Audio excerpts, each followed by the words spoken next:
Assalamualaikum warahmatullahi wabarakatuh. Tetap semangat Pak, Bu. Langsung kita lanjut.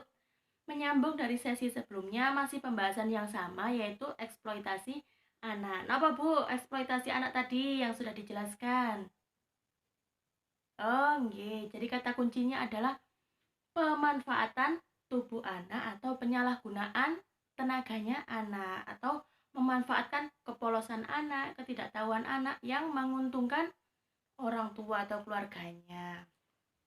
Nah, Bu, Pak, jenengan kemarin sampun dibentuk kelompok nggih yang menyusun cerita bergambar. Ya, nah sampun dicocokaken antara kelompok satu dengan yang lain, gambarnya sudah sesuai belum susunannya? Ngaten nggih? Sampun kan? Lah, pada kesempatan kali ini kita akan mengulasnya atau membahasnya nggih tentang contoh-contoh eksploitasi anak yang ada di lingkungan kita atau sekitar kita. Gambar yang pertama. Lah, Bu niki wonten napa? Nggih, lare jualan koran, anak jualan koran. Jadi anak ini masih usia sekolah ya. Pada di gambar ini terlihat bahwasanya anak ini menginginkan sekolah ya. Dia ingin sekolah. Kapan ya bisa sekolah? Terus ketika melihat kelulusan dia juga kapan ya aku bisa lulus konten. Jadi dia tuh masih menginginkan sekolah, tapi dia dieksploitasi oleh orang tuanya, disuruh menjual koran. Akhirnya dia tidak bisa sekolah. Kemudian ketika dia sampai rumah, yang ditagih apa? Uangnya tidak diperhatikan, hak-haknya anak tidak dipenuhi, hanya setor uang saja. Nonton nggih? Paham nggih? Nah, jadi anak-anak ini, anak yang digambar ini itu merasa seneng napa mboten, Pak? Mboten, karena dia tertekan, dia disuruh bantu bekerja. Nggih ya? Nggih. Paham sampai sini gambar pertama, Bu? Nggih, monggo dilanjut gambar selanjutnya. Gambar yang kedua. Niki tentang apa, Bu? Nggih, jadi anak juga tetap disuruh bekerja. Anak disuruh mecahi batu. Padahal kita tahu anak-anak kekuatannya tenaganya tidak sama dengan orang dewasa. Nggih napa mboten? Tapi dipaksa untuk membantu orang tuanya. Nah, ini namanya termasuk eksploitasi anak, Bu. Nah, niki sampai anaknya nggih sakit dan dia kecapean, kelelahan karena tidak sesuai dengan umurnya, belum waktunya melakukan hal-hal yang berat tapi dia sudah disuruh mecah batu. Akhirnya ketika diperiksakan kata dokternya dia kelelahan dan kurang gizi, sudah disuruh bantu-bantu kemudian dia tidak dipenuhi kebutuhan gizinya. Akhirnya dia sakit. Nah, yang dampaknya adalah anaknya kasihan sakit ya, sudah tidak diperhatikan tapi disuruh kerja terus. Nah, di sini siapa yang salah, Bu? Ya, orang tuanya. Orang tuanya telah mengeksploitasi anaknya dan tidak memperhatikan hak-hak anak. Ya, tidak diberikan waktu istirahat atau masih kecil disuruh kerja yang berat. Ini sudah melanggar hak anak. Paham gambar nomor 2, Bu? Oke, kita lanjut gambar yang ketiga. Gambar yang ketiga ini adalah jenengan lihatan gambarnya jenengan juga. Monggo. Gambar ketiga ini kenapa? Menjual atau menyewakan anak dengan menarik simpati ya. Akhirnya dia mengemis, dibuat apa? Pancingan untuk mengemis di jalan ya.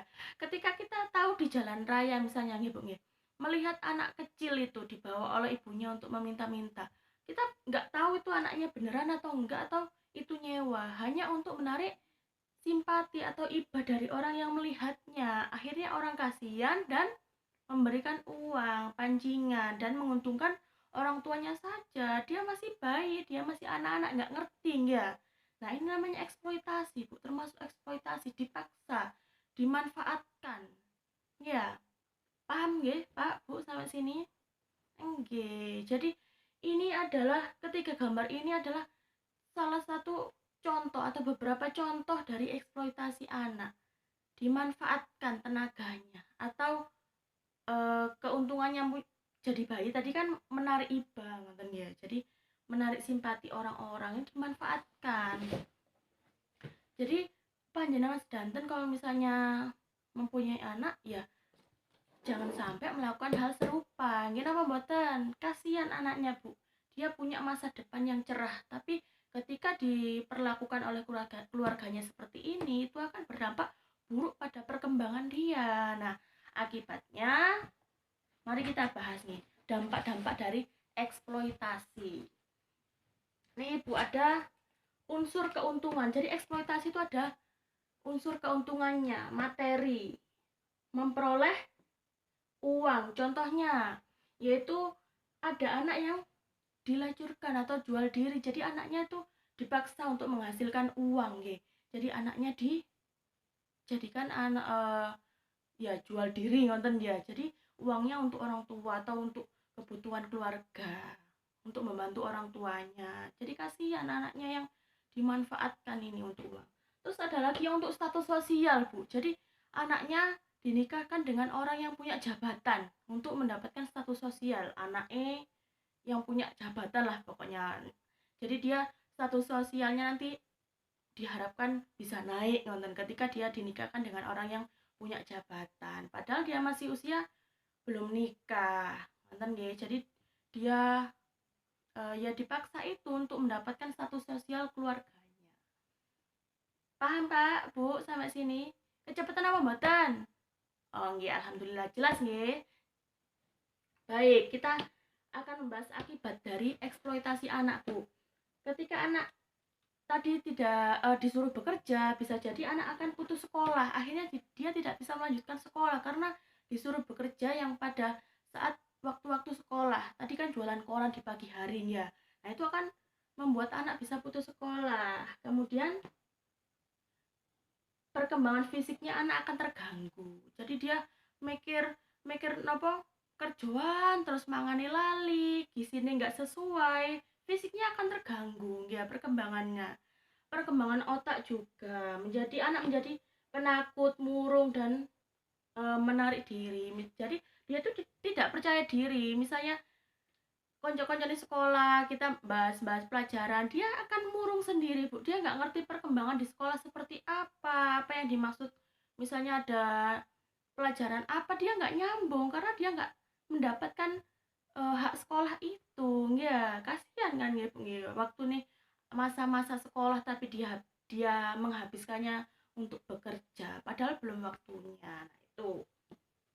Kemudian anak terkena PMS atau penyakit menular seksual. Kalau tadi disuruh jual diri, gonta-ganti pasangan ya pastinya akan berakibat memungkinkan untuk mempunyai penyakit menular ya seperti penyakit seksual ini gitu. Itu bahaya sekali kan gitu. Tidak punya masa depan atau kehilangan cita-cita, dia tuh sudah terus nggak punya harapan gitu. Aku mau jadi ini nggak ada. Dia mencari uang aja karena sudah dari kecil diajari nyari uang aja, nggak dibuka pikirannya kamu harus jadi ini nanti kalau jadi ini enak. Nah kayak diberikan gambaran tuh mboten ada, jadi nggak diperhatikan sama orang tuanya, kerja cari uang terus dia nama mboten. Oke. Kemudian anak kehilangan percaya diri nih. Jadi izin ngoten kate berkumpul dengan teman-teman aku udah izin, kan duwe pengalaman, kan duwe topik atau pembahasannya tidak sesuai dengan teman-temannya. Anak tidak punya waktu bermain, iya karena waktunya tadi untuk bekerja. Dipaksa orang tuanya disetir ngonten nggih. Jadi tidak punya kebebasan istirahat, bermain dengan teman sebayanya itu habis untuk bekerja. Kasihan anak ini sudah dirampas oleh orang-orang yang tidak bertanggung jawab, bahkan keluarganya sendiri. Kemudian yang paling parah adalah membuat anak stres. Dia di rumah terus, habis kerja capek di rumah, makan juga ya seadanya gitu. Jadi dia akan stres, Bu, di dalam rumah, dia merenung, bisa jadi tidak punya tempat untuk cerita karena orang tuanya juga tidak peduli dengan dia ngonten. Bahkan kalau capek tidak ditanya ngonten. Jadi dia akan lama-lama stres, Bu, kasihan. Setiap hari seperti itu dengan rutinitas yang sama, tidak bermain, ya akhirnya stres. Ngene apa mboten? Kita aja loh ya yang capek bekerja butuh istirahat, apalagi yang anak-anak kecil ya. Itu pasti kasihan. Kemudian yang terakhir itu anak akan terpisah dari keluarganya. Misalnya yang tadi yang disewakan atau dijual, dia tidak bertemu dengan keluarganya demi yang tadi ada pihak-pihak yang diuntungkan dalam segi uang. Anaknya dijual, kemudian anaknya tidak tahu nasibnya seperti apa, dia di mana nggak tahu. Nah itu adalah dampak dari eksploitasi anak. Jadi harus benar-benar diperhatikan, jangan dianggap remeh hal seperti ini. Ketika di lingkungan kita menemui eksploitasi anak, kita berusaha untuk mengingatkan, Bu, atau paling tidak kita melaporkan ke lembaga-lembaga misalnya, atau paling paling misalnya di desa itu ya lapor Pak RT atau RW ngonten. Jadi ada diskusi dengan masyarakat ngonten. Kalau kita tidak bisa memutuskan sendiri ya Bu, jadi meminta pertolongan orang lain yang punya wewenang misalnya gitu. Jadi nanti akan diberikan iya saran-saran ngonten. Sampai sini jelas Bu, Pak? Alhamdulillah. Kalau ada pertanyaan monggo disampaikan. Oh, tidak ada. Nggih, kalau tidak ada saya akhiri nggih. Semoga pertemuan pada kali ini bermanfaat untuk kita semua dan tetap semangat nggih untuk kelas selanjutnya. Siap? Siap. Saya akhiri, kurang lebihnya mohon maaf. Wassalamualaikum warahmatullahi wabarakatuh.